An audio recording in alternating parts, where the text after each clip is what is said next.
Friedrich Nietzsche wrote, "What is done out of love always takes place beyond good and evil." Niccolò Machiavelli wrote, "It is better to be feared than loved if you cannot be both." Widely attributed to Coco Chanel, the most courageous act is still to think for yourself.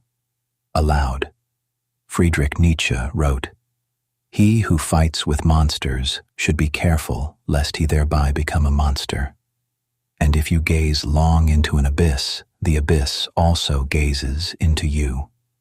You are taught that niceness is a virtue, that it makes you liked, that it makes you safe. Nobody taught you the other half. Nobody told you that the world doesn't read your niceness as generosity. It reads it as availability. Every yes you didn't mean is not kindness. It's a signal. Every insult you absorbed without answering back was not maturity. It was a demonstration that the insult was free. Every boundary you softened to keep the peace didn't keep the peace. It taught the room that your boundaries are a starting offer, not a wall. Nietzsche spent a philosophical lifetime taking this apart, not because he hated kindness, but because he watched an entire civilization build its self-image on a virtue that had been quietly turned into a leash. He had a name for the leash. He had a diagnosis for the people wearing it. And he had a prescription most of his contemporaries couldn't swallow. This video is that prescription. One line has to be drawn before anything else, or everything after this gets misread. Nietzsche was not against kindness, not against care, warmth, generosity, or love. He showed all four plainly in his letters, in his friendships, in the tenderness he wrote about people before they left his life one by one.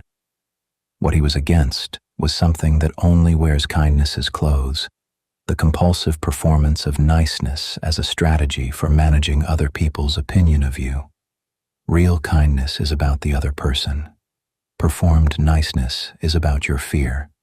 That's the whole difference, and it's not subtle once you're looking for it. You give compliance for safety. You give agreement for belonging.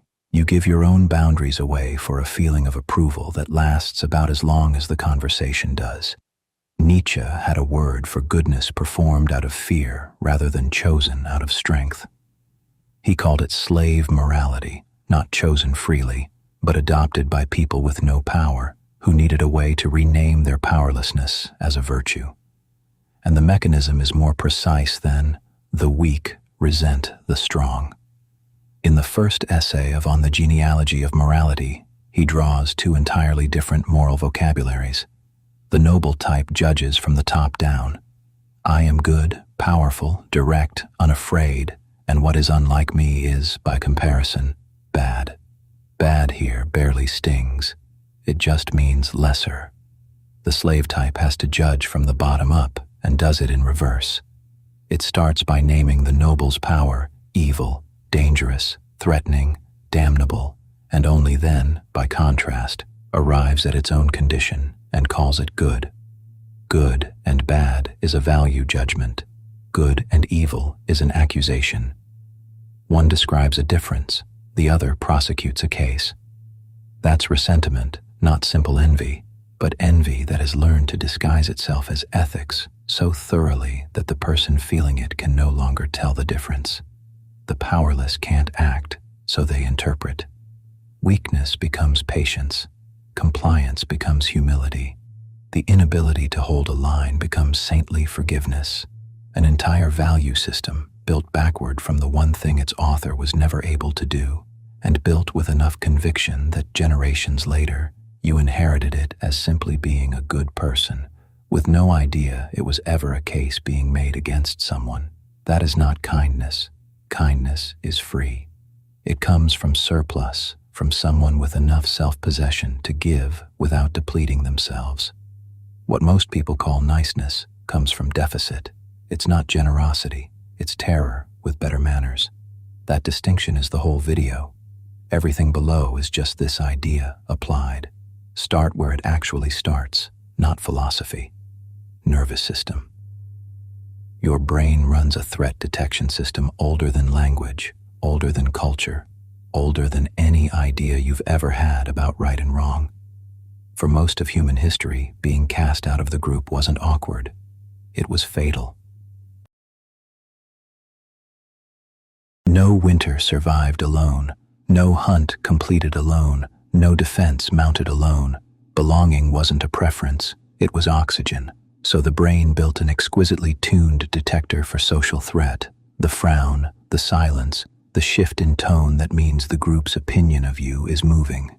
And it built one response to go with it. Appease. Smile first. Agree first. Apologize before anyone's accused you of anything.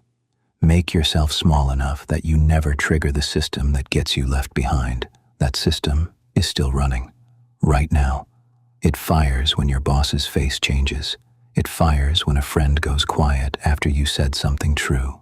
It fires in the half-second before you're about to hold a boundary, and in that half-second, ancient software makes a decision about a modern threat that was never actually there.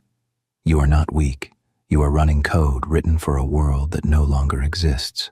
And the people around you, some knowingly, most not, have learned exactly which frown, which silence, which slight edge of hurt in the voice will make that code execute. They don't need to understand the mechanism. They just need to press the button. Your rational mind doesn't get a vote until after the appeasement has already started. Psychologists have a name for where this pattern ends.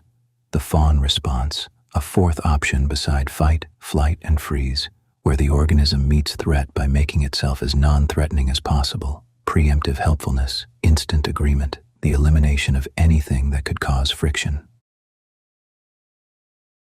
Survival mechanism, not virtue. Somewhere along the way, you were taught to call it one.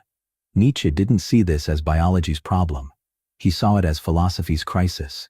In Thus Spoke Zarathustra, he describes the last man, so committed to safety, to comfort, to giving no offense, that he has extinguished everything in himself worth keeping. The last man wants nothing deeply, risks nothing, offends no one, and dies, Nietzsche wrote, having never actually lived. The last man is not evil. He is just small. Voluntarily, repeatedly, permanently small. Here's where it stops being abstract. Every interaction you have teaches the other person something, not about what you said, but about what's permitted with you. Your behavior is not a response. It's a lesson. And the lesson your niceness has been teaching, quietly, for years, is this. There are no consequences for how you treat me. You already know who this is about. The one who cancels without apology, because they've learned you won't say anything. The one who unloads on you at any hour, because they've learned you'll always take the weight. The one who pushes every decision your way, because they've learned that if they push long enough, you fold. Not a predator running a strategy. A person who's simply been taught, interaction by interaction, exactly what you'll tolerate. You taught them that. Nietzsche, in Human, All Too Human, his sharpest, least quoted book. Put it in one sentence. The demand to be loved is the greatest of all arrogant presumptions. Read it again. Not the demand to be respected. The demand to be loved. To have everyone's approval, always, with nothing withheld. That demand puts your need for approval above the other person's right to an honest relationship with you. It means you'd rather they love a comfortable fiction of you than deal with the true, occasionally inconvenient version. That is the hidden arrogance inside compulsive niceness. You think you're being selfless. You are actually engineering every room you enter, so nothing in it can ever withhold approval from you. That's not generosity. That's control. Wearing virtue as a disguise. Machiavelli, more honest than most people have the stomach for, wrote in The Prince, "It is better to be feared than loved, if you cannot be both." Most people stop at the cruelty of the line and miss the mechanism underneath it. He wasn't recommending tyranny. He was naming something structural. Love given freely can be withdrawn freely. Respect earned through consequence cannot. A person who fears losing your respect will not test your limits. A person who's learned you have none will test them daily, and be surprised by nothing they find. Marcus Aurelius, whose entire life was an exercise in genuine virtue, wrote in his Meditations, "If it is not right, do not do it. If it is not true, do not say it." Most people read that as instruction about honesty toward others. It's instruction about honesty toward yourself. If a yes isn't right, if it betrays what you actually believe, actually value, actually need, Do not give it. Especially when the no feels unsurvivable. Especially then. This is where Nietzsche gets misused, or avoided entirely. Worth doing right. Say will to power, and most people picture dominance. A boot on a neck. That picture has done more to obscure Nietzsche than almost anything else in the history of reading him wrong.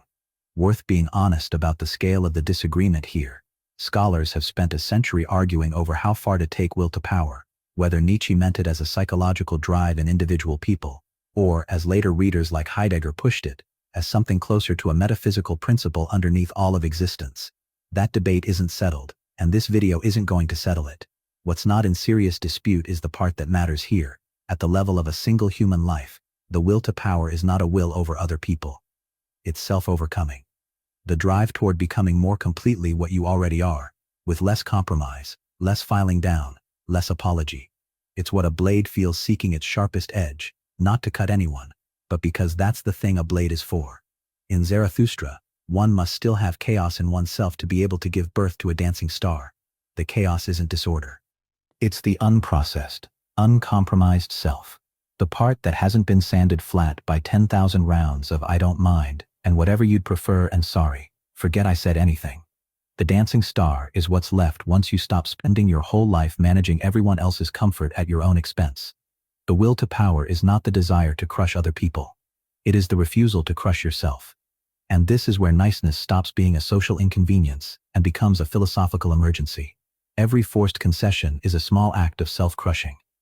Every boundary you didn't hold, not because you chose to let it go, but because you were afraid, is a piece of the dancing star that never gets born. Add those moments up across years, and what you have isn't a generous person. You have someone who's been quietly disappearing in increments too small to notice, including to themselves, until one day they look up and don't recognize what's left. Near the end of his lucid years, in Ecce Homo, Nietzsche wrote a line that reads now as both manifesto and warning. I am not a man, I am dynamite. Not a boast. A description of what happens when a person stops accommodating the world's demand that they stay smaller, quieter, easier to be around, and simply becomes what they are, without apology. Dynamite not because it destroys, because it refuses to be contained. 3 things compulsive niceness makes structurally impossible, no matter how much of it you do. The first is respect. You already suspect this one. You cannot be endlessly accommodating and genuinely respected at the same time. Not because people are cruel, most aren't, but because respect responds to self-possession, and self-possession is exactly what constant accommodation erases. Absorb mistreatment. Agree before you've decided what you think. Rearrange your plans around everyone else's preferences without being asked. None of that signals generosity. It signals absence. And nothing respects an absence. Robert Greene's The 48 Laws of Power offers one law: never outshine the master, built for managing up, but the deeper principle underneath every law in that book is the same. Power dynamics run on the perception of solidity. You cannot be perceived as solid while continuously reshaping yourself to fit whatever the room requires. The nice person is the most shapeless object in every room they enter. They leave no impression, or worse, exactly the impression their flexibility was built to avoid, someone with nothing in them that won't give. The second is genuine connection, the painful one. Most people are nice partly because they want closeness, to be liked, to belong, to actually connect. And compulsive niceness quietly destroys the exact thing it was built to protect. The first is respect. You already suspect this one. You cannot be endlessly accommodating and genuinely respected at the same time. Not because people are cruel, most aren't, but because respect responds to self-possession, and self-possession is exactly what constant accommodation erases. Absorb mistreatment. Agree before you've decided what you think. Rearrange your plans around everyone else's preferences without being asked. None of that signals generosity. It signals absence, and nothing respects an absence. Robert Greene's The 48 Laws of Power offers one law: never outshine the master, built for managing up, but the deeper principle underneath every law in that book is the same. Power dynamics run on the perception of solidity. You cannot be perceived as solid while continuously reshaping yourself to fit whatever the room requires. The nice person is the most shapeless object in every room they enter. They leave no impression, or worse, exactly the impression their flexibility was built to avoid, someone with nothing in them that won't give. The second is genuine connection, the painful one. Most people are nice partly because they want closeness, to be liked, to belong, to actually connect. And compulsive niceness quietly destroys the exact thing it was built to protect. Living dangerously, in Nietzsche's sense, is nothing more dramatic than being honest. Holding the line, saying the real thing, shipping the true work instead of the safe one. It feels dangerous because it makes approval conditional instead of guaranteed, and that is the only condition under which anything original has ever been made. Every unit of energy spent appeasing, softening, apologizing, self-shrinking, is a unit that was never available for the thing you were actually here to build. Nietzsche is the proof. By any conventional measure, he was the least accommodating intellectual of his era. Rejected consensus, resigned a prestigious post, broke with his closest friendship, wrote things that unsettled the people around him for decades, and produced a body of work still being argued over, still being read, still starting real fights, 130 years after he died. That is not a coincidence. That is the trade, made visible. Enough philosophy. Here's what you do tomorrow morning. 4 patterns separate niceness that cost you from warmth that doesn't. Learn to spot which one you're in before the next yes leaves your mouth. Pattern 1. The preemptive apology. Notice how often sorry arrives before anyone's accused you of anything, before a request, before an opinion, before you take up space that was always as much yours as anyone's. That's not politeness. It's a signal, fired before the complaint exists, that you expect to be found inadequate and want to get ahead of the sentence. Stop apologizing for existing. You can be considerate without announcing, every time you speak, that you're grateful not to have been asked to leave yet. Pattern 2. The opinion that matches the room. Notice how closely your stated opinion tracks what you sense the other person wants to hear. You're not gathering their input and updating your view. You're reading the room's weather and reporting it back, lightly rephrased. That doesn't make conversation go better. It makes it go nowhere, because nothing was ever actually exchanged. Hold your position until you're given an actual reason to move it, not a frown, not a cooling in someone's tone, not the mild pressure of a person looking mildly let down. Those aren't reasons. Those are tests. Pattern 3. The boundary that dissolves under light pressure. A limit that gives way the moment someone pushes on it was never a boundary. It was a preference you were holding until objected to. Real boundaries don't require the other person's agreement, or even their understanding, only your consistency. The moment you're explaining a boundary in enough detail that you're hoping the explanation will produce the compliance, you've already started negotiating. You don't owe an explanation. You owe one clear statement, delivered once, calmly, and then the behavior that proves it wasn't decorative. Marcus Aurelius wrote, "You have power over your mind, not outside events. Realize this, and you will find strength." Read once. That's advice about accepting difficulty. Read precisely. It's a map of where your boundary actually lives, not in persuading someone else to change, but in your own unmovable clarity about what you will and won't do, independent of how they take it. Pattern 4. The relationship inventory. 60 seconds. Not later, now, while it's live in your head. Run through the 3 or 4 relationships costing you the most energy. Not the ones that are hard because they matter. The ones that are hard because they consistently take more than they give back. And you've never said so, and they've never noticed, and nothing changes except your slow, private resentment. For each one, ask honestly, am I still here because I value this at the price it costs, or because I'm afraid of what happens the moment I say what needs saying? Asked honestly, that question alone ends more quiet suffering than most advice ever will. Nietzsche's actual prescription here isn't what it's often misread as. It isn't stop caring. It isn't wield power over people for the pleasure of it. It's simpler, harder, and stranger than either. Become, genuinely, what you already are. In Zarathustra, he keeps returning to the Übermensch, a word most translations flatten into Superman, losing what it actually says. Uber means beyond. The one who goes beyond the current self, beyond values inherited without consent, beyond the herd's quiet demand that you stay small enough to remain easy company. The Übermensch is not a class of people. It's a direction, a verb wearing a noun's clothes. It's the daily, unglamorous, frequently uncomfortable habit of choosing your own judgment over the room's approval, not once, not as a performance, just consistently, without needing an audience to confirm it happened. From beyond good and evil, the noble soul has reverence for itself. Reverence, not arrogance. The same protection you'd give something genuinely sacred. Your mind, your judgment, your time, your presence, treated not as resources to hand to whoever asks loudest, but as the precondition for everything you were actually put here to do. That's the prescription. Not cruelty, not domination, not toughness performed for an audience. Reverence for yourself, maintained consistently, whether or not the room approves. The same caution belongs here that belongs everywhere this territory gets covered. There's a counterfeit version of everything above. Someone mistakes this for permission to be casually cruel, to dismiss the real needs of people they love, to confuse indifference with strength, and they've misread both the philosophy and the point. Nietzsche was capable of enormous warmth. His letters to his closest friends are some of the tenderest things he wrote. He was also, more than once, broken by his own isolation, the price of a road that left him genuinely alone at the end of it. The goal is not isolation, not the elimination of care. It's the replacement of compulsive, fear-driven compliance with chosen, strength-sourced generosity, the kind that gives because it wants to, not because it's afraid not to.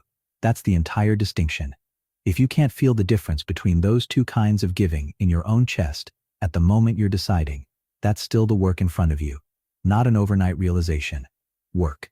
And one more thing, for anyone who's actually read the primary texts and is, rightly, suspicious of a video turning a philosopher into a self-help framework, that suspicion is correct and worth keeping. Nietzsche did not write to be extracted into 4 boundary-setting tips. He wrote aphoristically, contradicted himself on purpose across different books, and would likely have had real objections to any tidy prescription, including this one. What's being offered here isn't Nietzsche's system.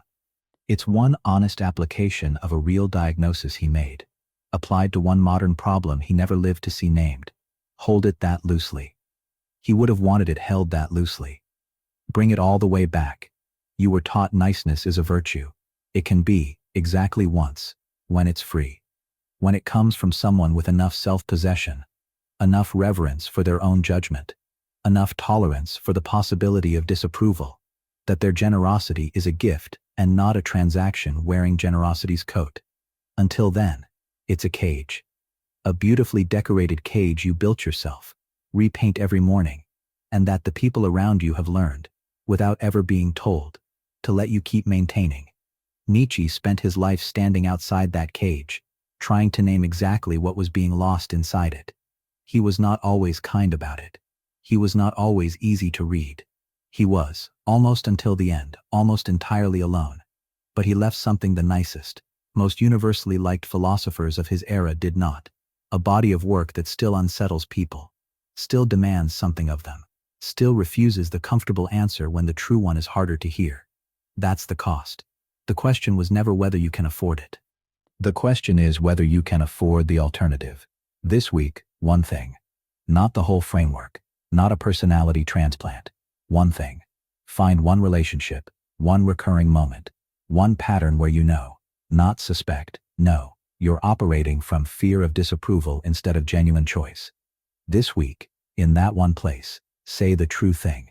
Hold the actual position. Let the discomfort exist without rushing to resolve it. You don't need to announce what you're doing. You don't need to make it a statement. Just, don't move this time. Let the floor hold. Watch what actually happens. In most cases, it isn't what the appeasement system predicted. The relationship doesn't end. The room doesn't turn on you. Nothing falls.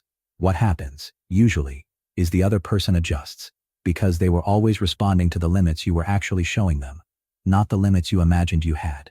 That one data point, collected once, from your own life, is worth more than everything in this video combined. Go get it. The layer underneath this one, who specifically seeks out the chronically nice, and exactly how they hold that position over time, is harder to say plainly in a public setting. That part lives behind the join button, for the people who've already shown, by finishing a video like this one, that they can hold the unedited version. Subscribe if this landed, and if you're ready for the rest of it, you know where to find it.